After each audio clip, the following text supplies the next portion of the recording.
ओम नमो भगवते वासुदेवाय। ओम नमो भगवते वासुदेवाय। ओम नमो भगवते वासुदेवाय। ओम अज्ञानतिमिरान्धस्य ज्ञानाञ्जनशलाकया चक्षुरुन्मिलितं येन तस्मै श्रीगुरवे नमः।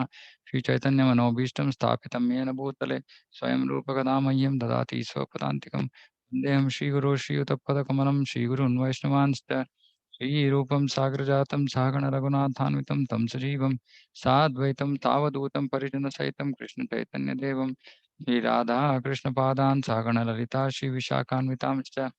हे कृष्ण करुणा सिंधु दीनबंधु जगत्पते गोपेश गोपिका कांता राधा कांता नमोस्तुते। तप्त कांचन गौरांगी राधे वृंदावनेश्वरी वृषभानुसुते देवी प्रणमामि हरिप्रिये। वाञ्छाकल्पतरुभ्यश्च कृपा सिन्धुभ्येव च पतितानां पावनेभ्यो वैष्णवेभ्यो नमो नमः। जय श्री कृष्ण चैतन्य प्रभु नित्यानंद श्री अद्वैत गदाधर शिवासादि गौर भक्तवृंद। हरे कृष्ण कृष्ण कृष्ण हरे हरे हरे राम राम राम हरे हरे। हरे कृष्ण। अध्याय 2 गीता का सार। तो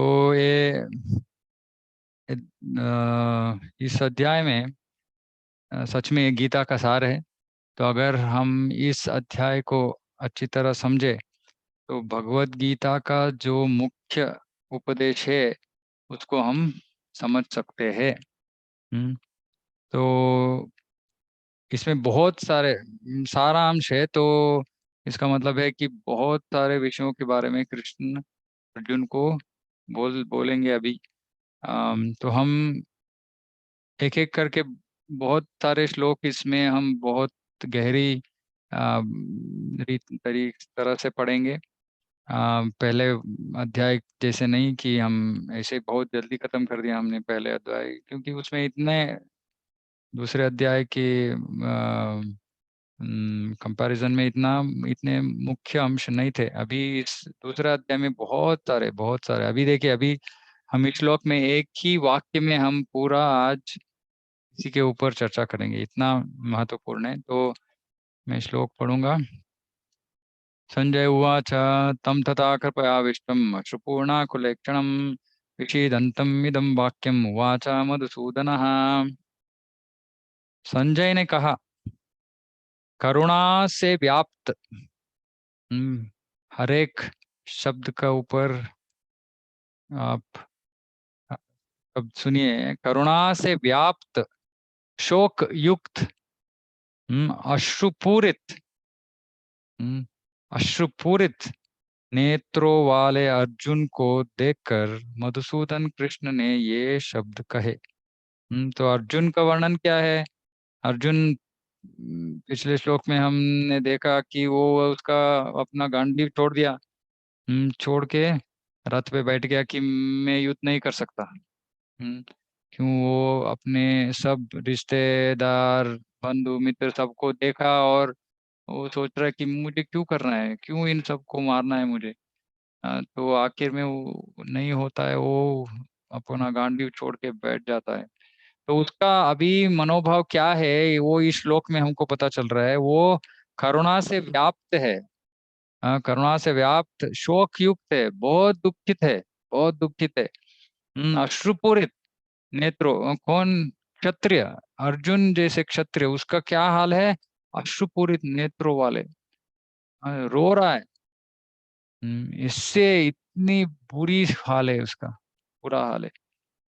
तो इस और उसको देखकर कृष्ण को बहुत दया आती है। तो वो अपने जो उपदेश है वो थोड़ा शुरू करते हैं। अभी थोड़ा श्लोकों के बाद असली उपदेश प्रारंभ होगा। तो इसमें इस तात्पर्य में प्रभुपाद जी अद्भुत तात्पर्य है। प्रभुपाद जी के सब जो तात्पर्य होते हैं हमको हर एक वाक्य समझने का प्रयास करना चाहिए। ये देखिए, पहले ही वाक्य तात्पर्य में भौतिक, यहाँ पदार्थों का शब्द उपयोग किया है, लेकिन मैं उसको थोड़ा चेंज कर रहा हूँ। भौतिक विषयों के प्रति, भौतिक विषयों के प्रति करुणा, शोक तथा अश्रु, ये सब असली आत्मा को न जानने, इससे मैं इसके बदले में मैं अज्ञान, हाँ, ये सब असली आत्मा का के ऊपर अज्ञान के लक्षण हैं। तो फिर से पढ़ रहा हूँ। भौतिक विषयों के प्रति करुणा, शोक तथा श्रु आत्मा, यानी कि हम कौन है, इसके अज्ञान के लक्षण है। तो इसका मतलब क्या है कि हम जब भौतिक विषयों के प्रति हम करुणा व्यक्त करते हैं, शोक व्यक्त करते हैं, हम रोते हैं, तो इसका मतलब है कि हम ज्ञान में नहीं है, हम अज्ञान में हैं। हम्म, तो इसके बारे में थोड़ा हम सोचेंगे, क्योंकि ये पूरी भौतिक जगत, हम ये है यहाँ कलयुग में, हमारा सुबह से रात तक हम एक ही विषय के ऊपर सोच रहे हैं, भौतिक विषय। आध्यात्मिक विषय तो अभी हम कृष्ण भावनामृत में आए हैं, जब कर रहे हैं सब, इसके वजह से थोड़ा बहुत आधा घंटा 1 घंटा हम आध्यात्मिक विषयों के बारे में, कृष्ण के बारे में सोच सोच सकते हैं। लेकिन ज्यादातर लोग सिर्फ सुबह से रात तक सिर्फ भौतिक विषयों के ऊपर सोचते हैं। तो यहाँ प्रभुपाद जी बोल रहे हैं कि भौतिक भौतिक विषयों के प्रति करुणा, ये करुणा का मतलब क्या है? हमको इस भौतिक जगत में जो भी भौतिक वस्तु है उसके प्रति हमको प्रेम है, आसक्ति है, अनुरक्ति है, हमको चाहिए वो वस्तु। हाँ, कुछ भी हो सकता है, आपका गाड़ी हो सकती है, आपका परिवार, बच्चे, पत्नी, पति, उसके ऊपर हमको क्या है, अनुराग है, आसक्ति है, प्रेम है। तो यहाँ करुणा का शब्द उपयुक्त हुआ है। करुणा, प्रेम, एक ही जैसे हम उसको यूज कर सकते हैं। तो यहाँ बोल रहे हैं कि जब हमको किसी भौतिक वस्तु के ऊपर प्रेम ज्यादा बढ़ता है, बहुत हम उसके ऊपर अनुरक्त हो जाते हैं, तो क्या होगा, उसका अगला स्टेज क्या होगा, हम शोक व्यक्त करेंगे। इसको समझने के लिए एक मैं छोटा सा एक उदाहरण देता हूँ। अम, यहाँ भक्तों को स्वीट अच्छा लगता है ना, स्वीट। हाँ, मुझे गुलाब जामुन का मैं उदाहरण देता हूँ। गुलाब जामुन, गुलाब जाम बोलते हैं ना हिंदी में, गुलाब जाम।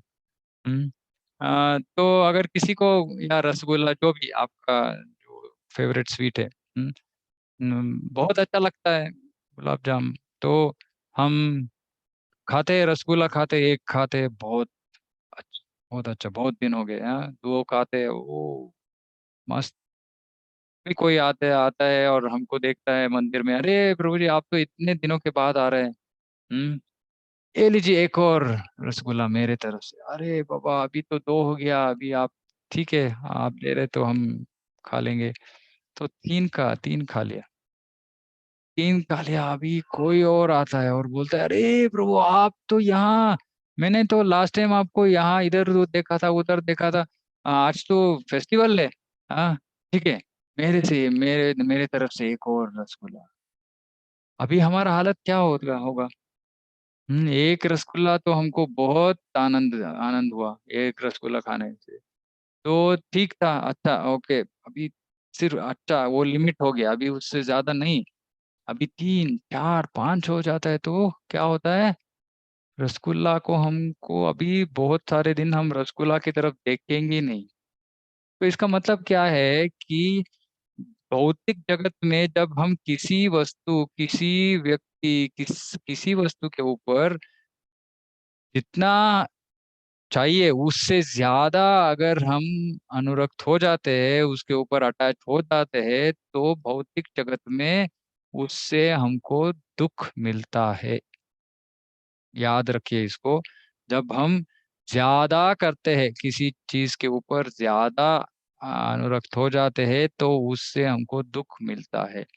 ये भौतिक संबंधों में भी ये सच है। उसके वो संबंधों भी ऐसे ऐसे ही चलते हैं कि अच्छा है जब हम रिश्तों में हम जितना चाहिए उतना अटैचमेंट है तो ठीक है, लेकिन जब वो बढ़ता है, हाँ, तो उससे हमको दुख प्राप्त होता है। तो ये बहुत मुख्य है, क्योंकि संपूर्ण भौतिक जगत विषयों के ऊपर, ये भौतिक विषयों के ऊपर ही केंद्रीकृत है। और जब ये बढ़ता है तो सब लोग अपने अपने जीवन में दुख का अनुभव करते हैं। क्यों?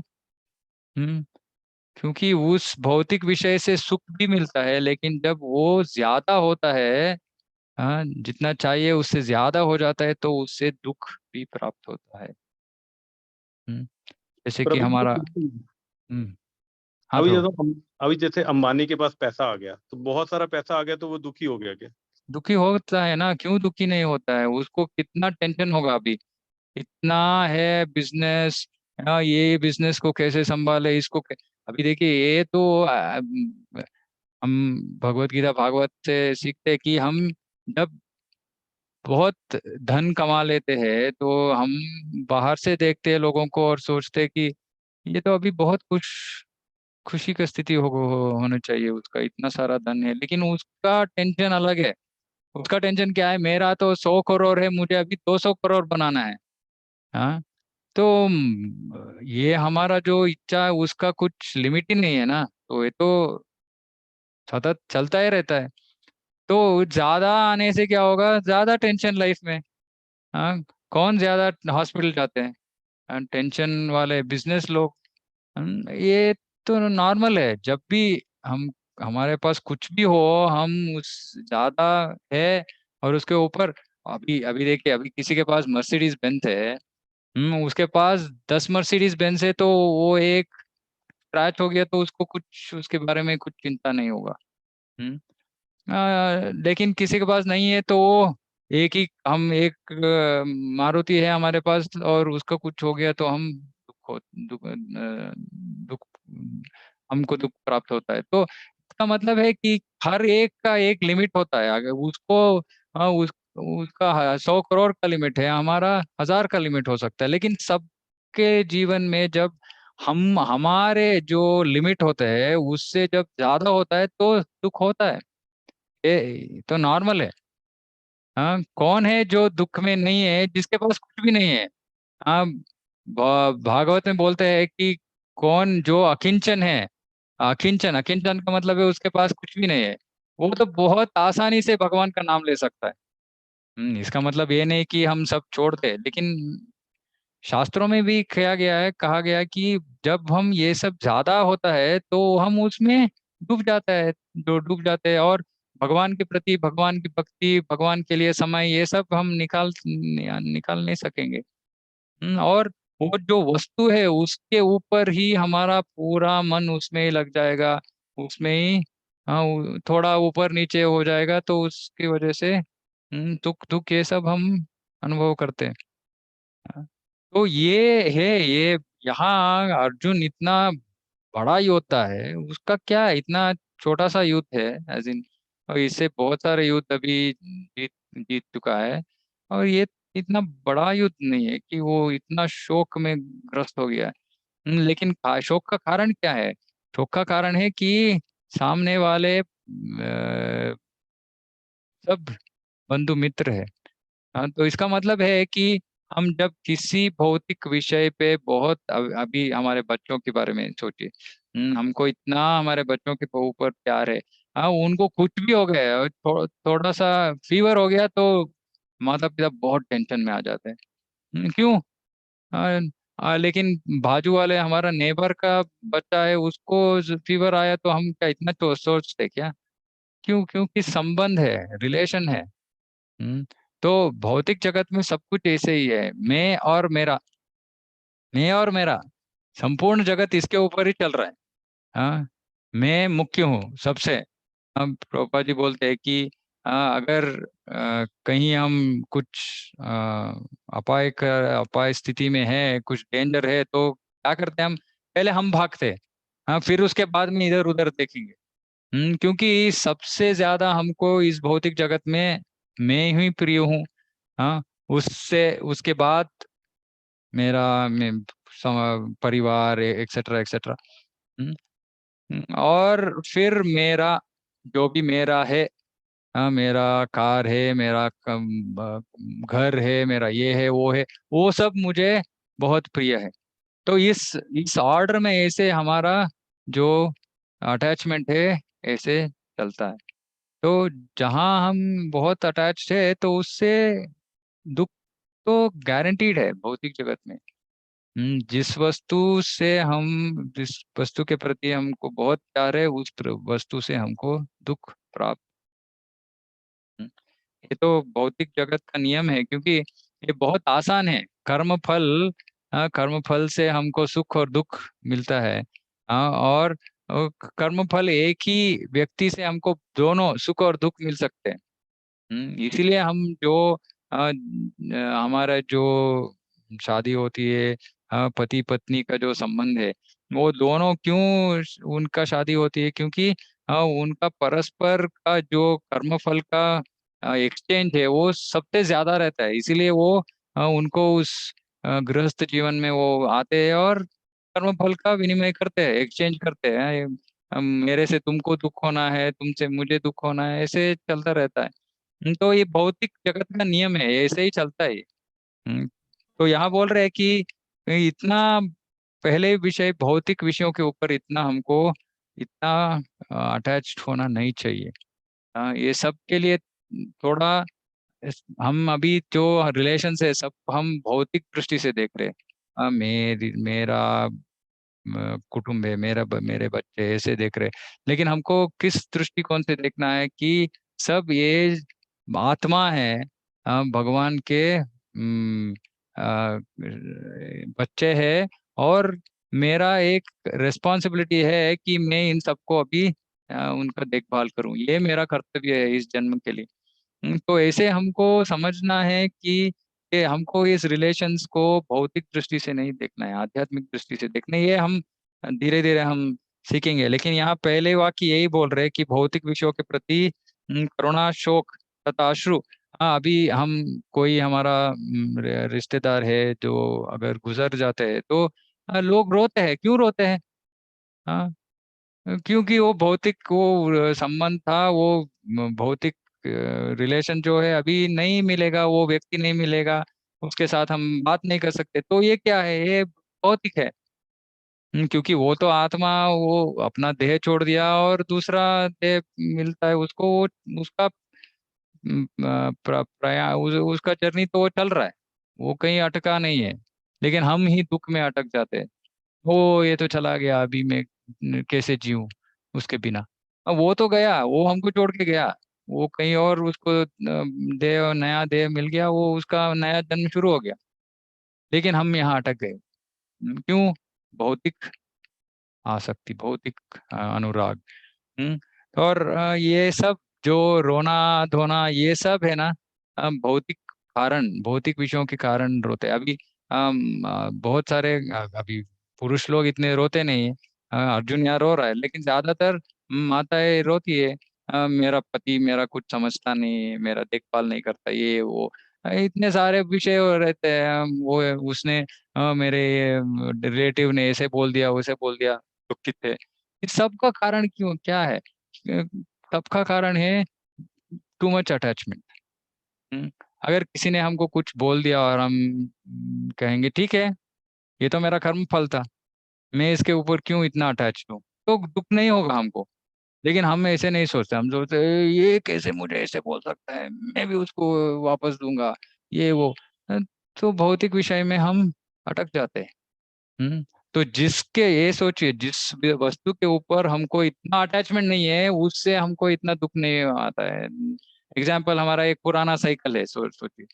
पुराना साइकिल बहुत साल हमने उसका यूज किया, उसको यूज किया, अभी गराज में है। और चोरी हो गई।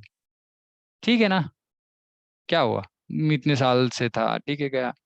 लेकिन नया नया कुछ हमने खरीदा और हम खो जाते हैं, उसको उसको खो जाते हैं, तो खो गया तो हमको बहुत दुख पहुंचता है। तो इसका मतलब क्या है? जिस वस्तु के ऊपर कितना अटैचमेंट है, उसके उसके ऊपर हमको कितना सुख दुख मिलेगा उस वस्तु से, उसके ऊपर डिपेंडेंट है। हाँ, तो भौतिक विषय ही ऐसे है कि हमको सुख और दुख दोनों मिलेगा, लेकिन जितना हमको अटैचमेंट है उतना ज्यादा सुख और दुख दोनों मिलेंगे। तो ये, और यहाँ दूसरा एक विषय है कि हम इतना इस भौतिक विषयों से क्यों आ सकते, क्योंकि हमको एक्चुअली हम कौन है यही नहीं हम जानते नहीं। हम सोच रहे कि मैं एक भौतिक शरीर हूँ। मैं तो भौतिक शरीर नहीं हूँ, ये भौतिक शरीर मेरा वाहन है। अभी ये इस दूसरा अध्याय में ये जो विषय है ना, बहुत स्पष्ट रीति से कृष्ण अर्जुन को उपदेश देंगे कि तू क्यों इतना रो रहा है, किसके लिए रो रहा है। हम्म, ये तो शरीर के लिए रो रहा है, शरीर तो मरने वाला है, क्यों रो रहा है। तो ये आत्मज्ञान है, इसका आगे जाके हम इसके विषय में सुनेंगे। अभी प्रभुपाद जी बोल रहे हैं कि शाश्वत आत्मा के प्रति करुणा ही आत्म साक्षात्कार है। अगर हमको किसी के ऊपर करुणा है तो हमको उसको आत्म साक्षात्कार का पथ दिखलाना है। ये भक्ति का पथ दिखलाना है, नहीं तो ये सब भौतिक स्तर में हो रहा है सब कुछ। और ये तो अज्ञान का विषय है, क्योंकि मुझे पहले तो मुझे पता नहीं है कि मैं कौन हूँ। मैं अब अज्ञान में सोच रहा हूँ कि मैं भौतिक शरीर हूँ, और पूरा जीवन सुबह से शाम तक मैं सिर्फ ये भौतिक शरीर के देखभाल में ही लगा हूँ, है ना। सुबह उठते हैं, ब्रश करते हैं, मुझे यही टूथब्रश चाहिए, मुझे यही ब्रांड पेस्ट चाहिए, मुझे यही सोप चाहिए, मुझे यही सब, क्या किसके लिए, ये सब देह के लिए है। हम्म और लेकिन हाँ, मैं तो दे ही नहीं हूँ, मैं आत्मा हूँ। आत्मा के लिए क्या कर रहे हैं, कुछ भी नहीं। हम्म तो ये अज्ञान है। जब हमको ज्ञान प्राप्ति होती है, फिर हम आत्म साक्षात्कार के पथ पर चलते हैं। और यहाँ इस श्लोक में मधुसूदन शब्द महत्वपूर्ण है। कृष्ण ने मधु नामक असुर का वध किया था, और अब अर्जुन चाह रहा है कि कृष्ण उस अज्ञान रूपी असुर का वध करे जिसने उसे कर्तव्य से विमुख कर रखा है। कर्तव्य से विमुख हो गया है अर्जुन अभी तात्कालिक रूप से। उसका कर्तव्य था कि वो युद्ध करे, लेकिन वो अभी ये करुणा से युक्त व्याप्त वो क्या कर रहे हैं, वो बोल रहे हैं नहीं, मैं युद्ध नहीं करूंगा। तो ये तो उसका अज्ञान था, और वो अभी उसका मन में क्या है, मधुसूदन का शब्द उपयोग कर रहा है भगवान का, और बोल रहे हैं हाँ, आप तो मधु का असुर, मधु नामक असुर का वध किया था आपने। अभी मेरा ये जो अज्ञान रूपी ये असुर हो गया, ये इसका थोड़ा निवारण कीजिए, मुझे ज्ञान दीजिए। हम्म यह कोई नहीं जानता कि करुणा का प्रयोग कहाँ होना चाहिए। डूबते हुए मनुष्य के वस्त्रों के लिए करुणा मूर्खता होगी। पापा जी इतना स्ट्रांग बोल रहे हैं। डूबते हुए, डूबते हुए, डूबते हुए मनुष्य के वस्त्रों के लिए करुणा मूर्खता होगी। अगर कोई डूब रहा है, हम जाके उनके वस्त्रों को निकालेंगे और उसको, हाँ मैंने बचा लिया, मैंने वस्त्रों को बचा लिया, लेकिन मनु व्यक्ति का क्या हुआ, व्यक्ति तो डूब गया, तो क्या फायदा हुआ। तो इसका मतलब है कि ये शरीर जो है ये आत्मा का वस्त्र है। सिर्फ शरीर को बचाने से कुछ फायदा नहीं है, आत्मा को बचाना है। हम्म हम आत्मा को सबसे नीचे वाले लोकों में हम जाने के लिए छोड़ रहे हैं, क्यों, गलत काम कर रहे हैं, भगवान की भक्ति नहीं कर रहे। तो यहाँ बोल रहे हैं कि वो डूबते हुए मनुष्य के वस्त्र के लिए करुणा मूर्खता होगी। हम्म तो हम जब सिग्नल में हम खड़े होते हैं तो कोई आके भिक्षा मांगता है, भिक्षा मांग रहे, तो हम क्या करते हैं, आसानी से हमारे जेब में 10 रुपए देते और दे देते। ये ठीक है क्या। अ, ये तो भौतिक शरीर के लिए ये जो करुणा हमने दिखाई, डूबते हुए व्यक्ति का कपड़ों के ऊपर हमने करुणा दिखाई, लेकिन वो व्यक्ति उस पैसे को लेकर लेकर क्या करेगा, वो जाके अगर पिएगा, और घर में जाके जाके अपने पत्नी को मारेगा, तो उसका कारण हम होंगे। हाँ, लेकिन हमारे मन में क्या था कि मैं उसका भलाई कर रहा हूँ, कैसे भलाई किया हमने, भलाई नहीं किया। तो इसका मतलब है कि भौतिक परिस्थितियों को हम ठीक करने का प्रयास करते हैं, तो इसका असली मतलब ये नहीं कि हम उसका भलाई कर रहे। असली भला है जब हम उसकी आत्मा का उद्धार करें। तो उसका मतलब क्या है? कोई भिक्षा मांगने के लिए आ रहा है आपके पास, हर वक्त कुछ प्रसाद रखिए। हम्म, फल फूल जो भी चाहिए, प्रसाद एक्स्ट्रा होना चाहिए। कोई आके भीख मांग रहा है तो उसको प्रसाद दे दीजिए। तो तब वो उससे क्या होगा? उसका अगर उसको भूख है, भूख की मारे वो भिक्षा मांग रहा है, तो भूख तो मिट जाएगी और उससे ज्यादा भगवान की भक्ति प्राप्त होगी उसको। हम्म, तो ऐसे ये करुणा है, ये असली करुणा है। पैसे देना करुणा नहीं है। पैसे देना तो ऐसे क्या है, वो मैंने दान कर दिया, मैंने एक अच्छा काम किया, ये सिर्फ टिक है। टिक हम कहते हैं ना, ये सब मुझे आज ये सब करना है, यार ठीक है आज मैंने दान दे दिया बस। लेकिन असली करुणा नहीं है। अगर मुझे सच में मैं चाहता हूँ कि इस आदमी का भलाई हो, तो मैं उसका असली उसको असली हेल्प करना है मुझे। तो वो सिर्फ पैसे देने से नहीं होता है। हाँ, उसको हम भगवान की भक्ति में लेके आना है। तो उसको कैसे करें? हम प्रसाद दे देंगे, फिर उसको बोलेंगे कि चलो तुम मंदिर आ जाओ, तुमको रोज फ्री प्रसादम मिलेगा, कोई प्रॉब्लम नहीं। तो इससे क्या होता है? उसका जो भौतिक स्थिति है वो भी सुधर जाएगा और वो भक्ति में भी आ जाएगा। तो ये असली करुणा है। ऐसे नहीं कि सिर्फ हम देह के स्तर पर ही सब दे के उसके हिसाब उसके प्रकार ही हम अ, हमारा जीवन बिताएंगे, तो ये तो व्यर्थ हो जाएगा। ऐसे डूबते हुए मनुष्य के वस्त्रों के लिए करुणा मूर्खता होगी। अज्ञान सागर में गिरे हुए मनुष्य को केवल उसके बाहरी पहनावे अर्थात स्थूल शरीर की रक्षा करके नहीं बचाया जा सकता है। पूरा देखिए, इतना हॉस्पिटल है, इतना ये है वो है, किसके लिए? भौतिक शरीर को रक्षण देने के लिए। लेकिन आत्मा के बारे में कोई सोच नहीं रहा है। हम्म, प्रोपा जी बोल रहे थे कि इतने सारे स्कूल कॉलेज है, लेकिन आत्मा का ज्ञान सिखाने वाले कोई है क्या? कोई स्कूल कॉलेज है? कोई नहीं है। तो हम इसका इसका मतलब क्या है कि हमको हम इतना सारा सीखते हैं, डिग्री प्राप्त करते हैं, लेकिन वो पीएचडी, हम डॉक्टर, प्राइम मिनिस्टर, प्रेसिडेंट बन सकते हैं, लेकिन हमको ये पता नहीं कि मैं कौन हूँ। हम्म ये इतना बेसिक क्वेश्चन है कि मैं कौन हूँ, इसका उत्तर हमको पता नहीं है, क्योंकि हम सोच रहे हैं मैं तो शरीर हूँ। तो ये अज्ञान है। तो इसलिए यहाँ बोल रहे हैं कि आखिर में प्रभुपाद जी यहाँ बोलते हैं कि अ, अ, भगवान कृष्ण अज्ञानी पुरुष के शोक को विनष्ट कर सकते हैं, और इसी उद्देश्य से उन्होंने भगवत गीता का उपदेश दिया। तो ये भगवत गीता का उपदेश क्यों दिया? क्योंकि अर्जुन दुख में था, और उसको उस दुख से निकालने के लिए भगवान ने भगवत गीता दिया। तो हम सब भी भौतिक जगत में हम दुख में ही हैं। तो दुख से बाहर आने के लिए मार्ग क्या है? भगवत गीता को समझना। और सिर्फ समझने से प्रयोजन नहीं है, समझ कर उसको हमारे जीवन में हमको अप्लाई करना है। प्रभु जी एक क्वेश्चन है। हाँ। जब आप अज्ञान बोलते हो तो मतलब अज्ञान अज्ञान मतलब वो है ना? अज्ञान अज्ञान, हाँ, संस्कृत में दोनों हो सकते हैं, हिंदी में अज्ञान। ओके, मेरे को काफी देर तक समझ नहीं आया, अभी पता लगा तो थोड़ा अंदाजा लगा, तो मेरे को शायद आप अज्ञान बोल रहे हो।